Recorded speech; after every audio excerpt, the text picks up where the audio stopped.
आहे शब्द शोधूया आणि लिहूया। पहा मी इथे एक चौकोन काढलेला आहे आणि त्याच्यामध्ये वेगवेगळे अक्षर लिहिलेले आहेत। तर या चौकोनामध्ये अक्षर घेऊन आपल्याला अर्थपूर्ण शब्द तयार करायचा आहे आणि तो लिहायचा सुद्धा आहे।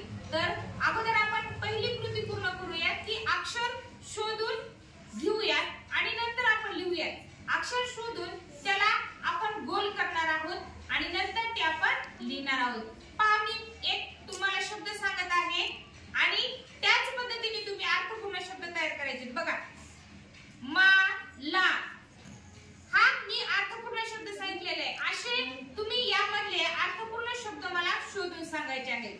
चला तर मग आपण आपल्या कृतीला सुरुवात करूया। चल सांग, एक शब्द सांगायचा। छान, बघा योगेश्वरीने सांगितले ससा। हा सांगा। लालो, छान, लाल। पूरक,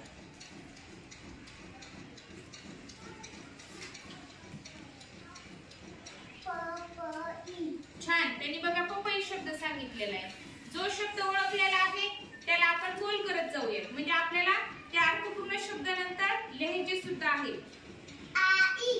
छान, चला पुढे प्रत्येकाने एक अर्थपूर्ण शब्द तयार करायचा आहे।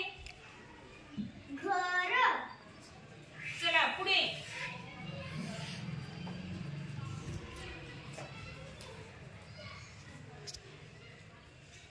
इमान। छान, इमान मुलीचं नाव आहे। चला साई पटकन यायचंय सगळ्यांनी। मका। छान, मका।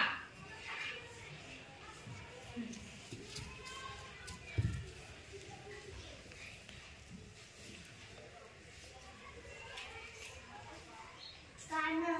शाबाश, कान।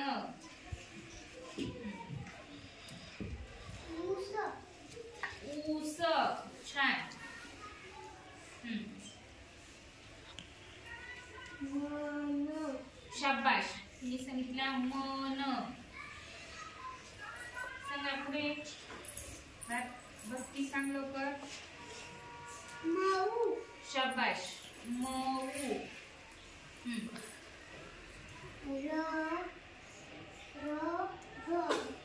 रग नाही होत बेटा।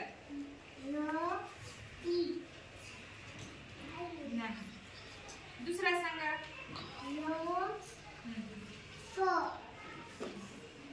रग पण होते का अर्थपूर्ण?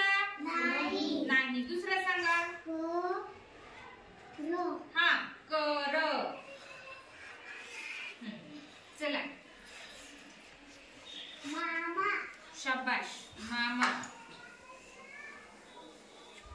सगळ्यांना दिसते? आपापला शब्द शोधून ठेवा। तोपा। तपा होते का बेटा? अगोदर पा घे नंतर त घे। कोणता शब्द होते? हा, पात। पा अगोदर घ्यायचा आणि त घ्यायचा नंतर। कशाची पात असते रे? कांद्याची। शाबाश, हा सांगा। बाक। छान, बाक। चला पुढे सांगा। इक। इक पण होते, बरोबर आहे। इक आणि ह्या इमारत, हा मोठा पण शब्द तयार होतो, इमारत। छान, बघा तुम्ही सगळ्यांनी छान अर्थपूर्ण शब्द तयार केलेले आहेत आणि ह्या पद्धतीने अगोदर तुम्ही शब्द शोधायचे, त्याला गोल करायचा आणि नंतर वहीमध्ये आपण बाजूला रेषा मारून लिहायचे। जेवढे गोल केले तेवढे पूर्ण अर्थपूर्ण शब्द लिहित चालायचे। असे ससा, पान, लाल, पूर्ण शब्द या पद्धतीने आपल्याला लिहून काढायचे आहेत। बालमित्रांनो, ही कृती आपल्याला पुस्तकात पण दिलेली आहे, तर तुम्ही ती अगोदर पुस्तकात पण सोडवायची आहे आणि नंतर तीच वहीत सुद्धा पूर्ण करायची आहे। धन्यवाद।